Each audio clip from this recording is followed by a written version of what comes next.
Hello there, dolls. Welcome back. If you're new here, thanks for stopping by Dreadfully Dainty Dips, where we do things nail related like DIY nails, nail product reviews, and movie music and Mani Mondays. Today, we have our first music mani, so come hang out with me while I paint a music related mani and tell you a little story about the Abbott brothers. And as always, if you like today's video, please subscribe and hit that notification bell for me.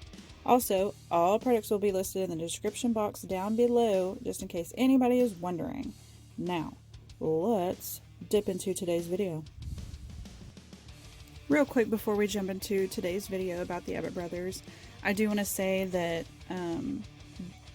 this mani is inspired by this company called Bold, and their dips are called Bold Dips. You can find them on Instagram at Bold Beauty Concepts, but the pink is Dime, the green is Vinnie, and the black is the dip formerly known as Black. So you can kind of see where I was like, when I saw these colors, I was like, oh man, like I definitely have to do a Dime and Vinnie like tribute mani.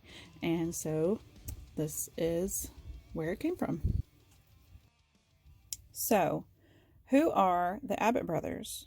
Well, only two of the most awesome musicians, guitarist Dimebag Darrell and drummer Vinnie Paul, who together co-founded two of the most iconic bands, Pantera and Damageplan. Oh yes. Now, come with me as we go back a little ways to the beginning where it all started in the 1960s in the town of Arlington, Texas. 1964 and 66 to be exact, when Vincent Paul Abbott and Darrell Lance Abbott, or we all may know them as Vinnie Paul and Dimebag Darrell, helped pave the way to what metal music is today. Born to Carolyn Abbott, a teacher, and Jerry Abbott, a country musician and music producer, Vinnie and Dime always had a passion for music. Vinnie started out being actually a tuba player, but his father told him that he couldn't go very far playing the tuba. So he nudged him to be a drummer and actually bought him his first drum kit. Now, Vinnie would later reveal in an article, quote, "It's kind of like the old Eddie and Alex Van Halen story. We both played drums when I was 14 and he was 12. I just got better at it than he did and I wouldn't let him play anymore. He told our dad, I gotta have an instrument to play, get me a guitar. I would go past his room and he'd be stood in front of his mirror with his Ace Frehley makeup on, holding his guitar. A month later, he asked me to jam. He hooked up, and he had this little amp and his replica of a Les Paul that Ace Frehley used to play, and started riffing Smoke on the Water. Once we started on music, we were inseparable. We thrived on music and learned as much as we could and couldn't wait to play together. It was incredible. We had the greatest chemistry in the world. We always knew where each other was going, especially musically." End quote. Wow. How great is that to be able to have such a great, brotherly bond? I mean, a lot of us probably wish that we could have such a connection with our siblings, right? So now let's skip forward a little from the 60s to the 80s. In 1983, Dime and Vinnie formed the band Pantera. The quartet was first consisted of guitarist Dimebag, drummer Vinnie Paul, bassist Rex Brown, and vocalist Terry Glaze. So back then, when Pantera first started out in the 80s, the big scene was glam metal. So staying with the trend, they garnished the poodle perms, the makeup, and the cheetah print spandex. Oh yeah, y'all know what I'm talking about. You remember. You know, like bands like Whitesnake, Poison, those types of bands.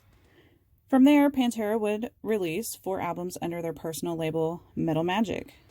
They garnished success in the local scene, but actually kind of struggled to catch the national attention without the resources of a major record label and the waning interest in glam metal.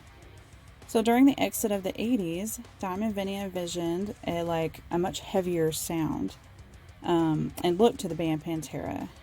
And this didn't really sit right with current singer Terry, who wanted to stay with the roots of the band and their glam metal presence.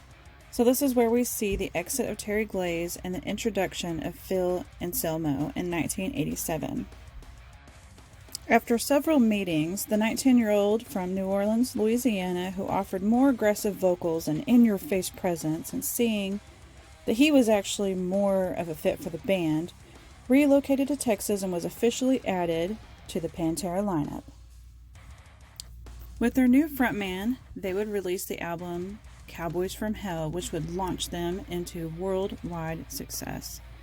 Vinnie and Di would go on living out their dreams, touring the world, even playing Monsters of Metal concert, which was bigger than Woodstock, and would see close to, like over 1 million crazed concert goers. I mean, that's totally crazy.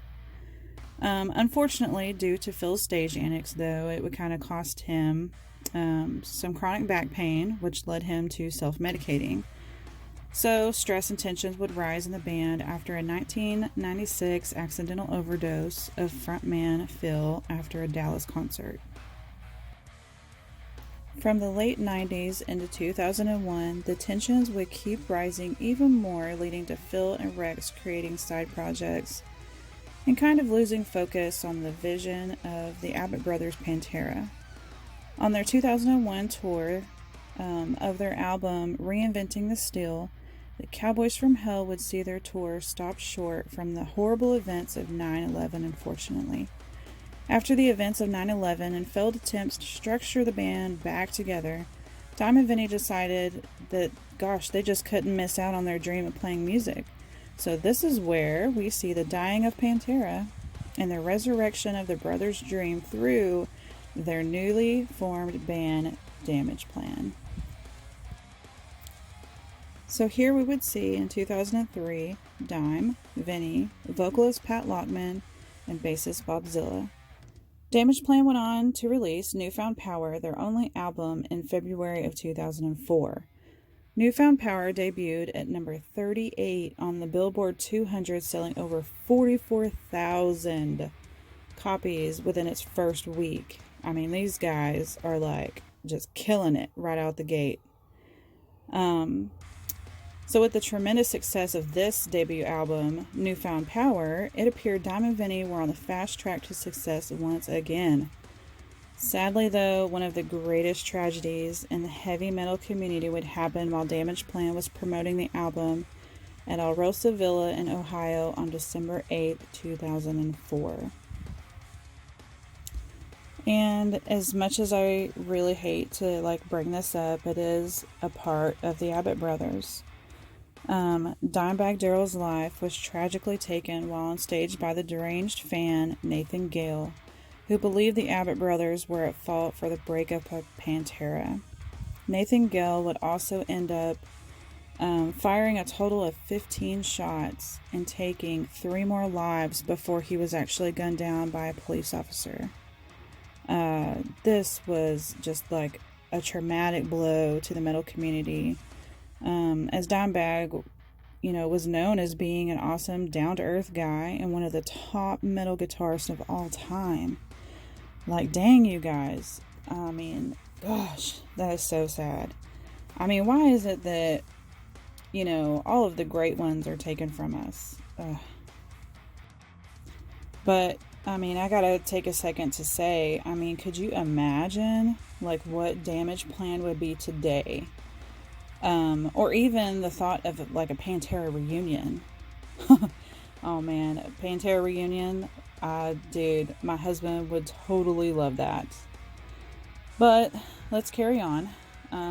With this unfortunate tragedy, though, Vinnie just felt that he couldn't go on and create music without his baby brother anymore. I mean, can you blame him?